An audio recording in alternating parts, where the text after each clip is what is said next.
Hello दोस्तों, स्वागत है आपका। दोस्तों, आज की वीडियो में हम आपको बहुत ही मशहूर शहर दिखाने वाले हैं, तो आप लोग वीडियो को अंत तक ज़रूर देखिएगा। मशहूर शहर का नाम है लुधियाना। तो चलिए हम वीडियो को शुरू करते हैं। गाइज, ये है लुधियाना और ये बहुत ही मशहूर शहर है। तो चलिए इसके इतिहास के बारे में हम बात करते हैं। गाइज, लुधियाना शहर का इतिहास बहुत पहले 1481 से मिलता है, जब यह इतना बड़ा शहर नहीं था जितना अब है। पूर्व में यह सिर्फ एक छोटा सा गांव था जिसे मीर होता के नाम से जाना जाता था। पहली 34 शताब्दी तक शुरू में योद्धाओं द्वारा शासित होने के बाद यह गांव राजपूतों और राजा समुद्रगुप्त के शासन में आ गया। गाइज, सिकंदर लोदी के शासनकाल के दौरान लुधियाना में लोग शिकारी बलूचियों के अधीन थे, अतः वह उनकी सहायता हेतु सम्राट के पास गए। उनकी याचिका के जवाब में सिकंदर ने अपने दो प्रमुखों निहंग खान और यूसुफ खान को अपनी सेना के साथ भेजा। इन सरदारों ने वर्तमान लुधियाना शहर को चुना, जो उस समय मीर होता नामक गाँव था। निहंग खान सम्राट के लेफ्टिनेंट के रूप में गाँव में रहे और उस स्थान का नाम लुधियाना रखा। बाद में उनके बेटे और पोते उनके उत्तराधिकारी बने। गाइज, उनके पोते जलाल खान ने लुधियाना का किला बनवाया और उनके दो बेटों ने शहर के आसपास के देश को शहर के लोगों के बीच बांट दिया और उन्हें गांवों में बांट दिया। बाबर ने जलाल खान के पोते खिजर खान और आलू खान से लोधी वंश को उखाड़ फेंका। फिर लोदियों को निम्न स्थिति में धकेल दिया गया। ऐसा माना जाता है कि वे कई पीढ़ियों से किले के पास रहते थे, लेकिन अब उनके सभी निशान गायब हो गए हैं। गाइज, 1605 में अकबर की मृत्यु के बाद एक शताब्दी से अधिक समय तक एक नई शक्ति मुगलों के पतन और एक नई शक्ति सिख धर्म के उदय के अधीन रहा।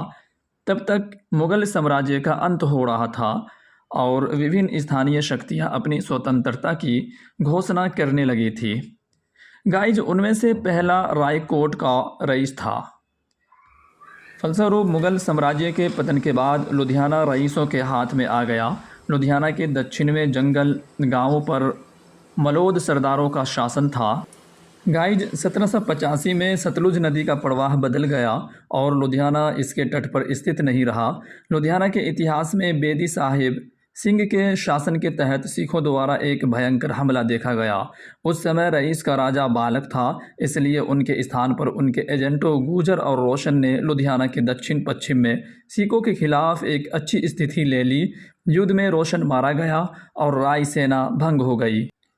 हालांकि फुल्कियान प्रमुखों ने बेदी को उनके और रईस के बीच खुद को स्थापित करने की अनुमति देने का प्रस्ताव नहीं रखा। गाइज, रईस ने शहर की सुरक्षा में मदद के लिए ब्रिटिश भारे के सैनिक जॉर्ज थॉमस को बुलाया। अपने निकट आते ही बेदी सतलुज नदी के दूसरे किनारे पर वापस चले गए। नए सिख साम्राज्य के साथ एकजुट होने के बाद 1806 में महाराजा रणजीत सिंह अपनी पहली यात्रा के दौरान नदी से गुजरे और शहर लुधियाना सहित रईसों को उनकी सारी संपत्ति से वंचित कर दिया। गाइज, वर्ष 1809 में महाराजा रणजीत सिंह ने लुधियाना पर हमला करने के प्रयास में सतलुज नदी के पश्चिमी तट पर अपनी तीसरी यात्रा समाप्त करके लुधियाना के इतिहास को थोड़ा बदल दिया। गाइज, ब्रिटिश साम्राज्यवादी ताकतों ने किसी भी आगे के विकास के डर से उन राज्यों पर कब्जा कर लिया जो सतलुज के पूर्वी तट पर स्थित थे। British colonel David Ochterlony Ludhiana पर कब्जा करने आए। फिर भी वर्ष 1809 के अंत तक लाहौर के राजा के साथ एक संधि पर हस्ताक्षर किए गए, जिसमें राजा ने सतलुज के पश्चिमी और उत्तर में रहने की सहमति दी। ब्रिटिश सेनाओं को शहर में स्थायी रूप से रोक दिया गया और उन्हें अपने कब्जे को आगे बढ़ाने के लिए एक छावनी की स्थापना की। इससे जिंद के राजा को मुआवजा मिला। गाइज, 1835 में जिंद परिवार को बिना किसी उत्तराधिकारी के छोड़ दिया गया था। ब्रिटिश चूक के सिद्धांत के साथ साम्राज्यवादियों को लुधियाना पर नियंत्रण करने का अधिकार मिल गया।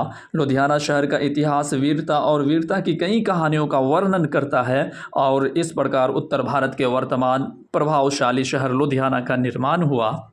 तो दोस्तों, आज के वीडियो में बस इतना ही। फिर मिलेंगे हम अगली वीडियो में। वीडियो अच्छा लगा हो तो लाइक कर दीजिएगा और अगरचे आप चैनल पर नए हैं तो सब्सक्राइब भी कर दीजिएगा। तो चलिए हम फिर मिलेंगे अगली वीडियो में। जय हिंद, जय भारत।